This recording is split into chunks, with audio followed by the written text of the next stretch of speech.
الرسل، ومات نبينا صلى الله عليه وسلم، ومات الصحابة، ومات الصالحون، لكنهم لم يخفى ذكرهم باق لا يموت.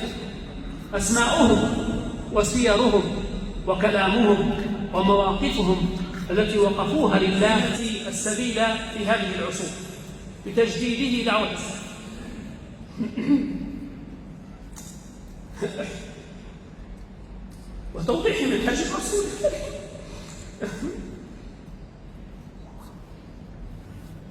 وصحبه رضوان الله عليه قواعد وضوابط وأصول وردود على أهل الباطل،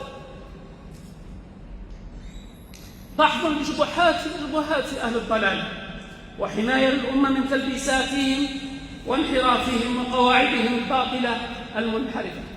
هذه كتب الشيخ ربيع فيها من العلوم النافعة في الحديث الشريف والأحكام القوية المتينة المبنية على آثار الصحابة وتطبيقاتهم العملية لمنهج الرسول صلى الله عليه وسلم،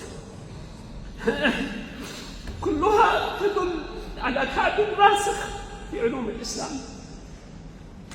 هذا الشيخ المبشر رحمه الله تعالى كان عالما في الحديث، عالما في العقيدة، صاحب فقه ومعرفة ودراية بأحكام الشريعة، كتبه شاهدة على علمه ومعرفته،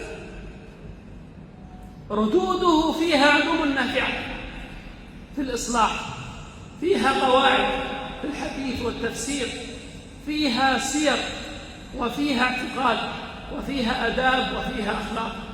لن يفرح خصومه بموته، فالأصول التي حررها في المنهج والعقيدة ترد عليهم وتدحض أباطيلهم حيا وميتا، فلا غرو إن ذل الخصوم لبأسه، ولا عجب إن هاب سطوته العدا، فمن شيمة العبد المهند أنه يخاف ويرجى مغمدا ومجردا.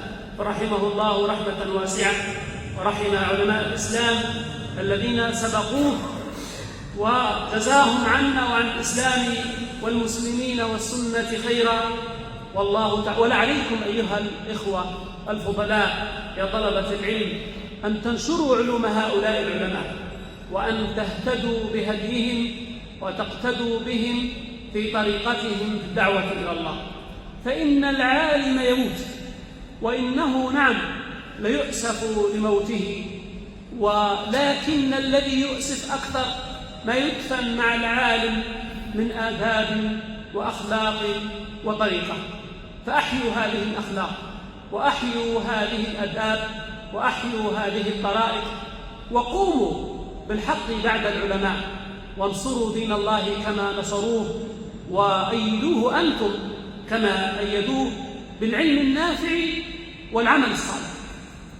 أذكر أنني قلت لهذا الجبل الأشم في بيته إن طريقتنا أننا نقول إن هذه الأمة العظيمة لا تنصر ولا تؤيد إلا بالعلم النافع والعمل الصالح، فتهلل وجهه رحمه الله تعالى. والله تعالى أعلم، وصلى الله على نبينا محمد وآله وصحبه وسلم تسليما كثيرا.